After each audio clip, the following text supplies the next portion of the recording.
एक छोटे से गांव नीलकुंड के किनारे एक गहरी नीली झील थी जिसे लोग प्रेत कुंड कहते थे। दिन में वह झील शांत लगती थी, लेकिन रात में पानी से चमचमाती रहस्यमयी रोशनी निकलती थी। गांव के बुजुर्ग कहते थे कि उस झील के नीचे कुछ छुपा है, कोई रहस्य जो सदियों से अनखुला पड़ा है। एक दिन एक नई लड़की आरोही अपने परिवार के साथ गांव आई। उसे इन कहानियों में गहरी दिलचस्पी थी। उसने तय किया कि वह इस रहस्य को खुद जानकर रहेगी। रात के समय जब पूरा गांव सो रहा था, आरोही एक छोटी नाव में झील के बीच पहुंची। झील का पानी अजीब तरीके से हलचल कर रहा था, जैसे कोई उसे नीचे से बुला रहा हो। अचानक उसकी नाव अपने आप घूमने लगी। ठंडी हवा के झोंकों के बीच उसे एक मध्यम आवाज सुनाई दी, नीचे देखो, नीचे। आरोही ने डरते हुए पानी में झांका।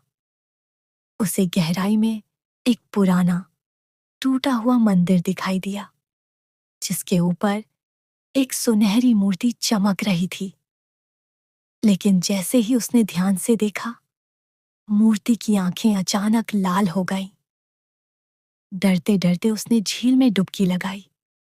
नीचे पहुंचते ही उसे एक अजीब सी दुनिया मिली। जमे हुए चेहरे, पुराने दीपक और टूटी मूर्तियां। तभी एक आवाज गूंजी, जिसने भी इस रहस्य को जगाया वह कभी लौट नहीं पाया। आरोही ने तेजी से ऊपर लौटने की कोशिश की, लेकिन पानी भारी हो गया था, जैसे कोई उसे खींच रहा हो। आखिरी कोशिश में उसने मूर्ति के पास एक पत्थर का टुकड़ा खींचा। उसी पल पूरी झील में जोरदार कंपन हुआ और झील का पानी एक भंवर में बदलने लगा।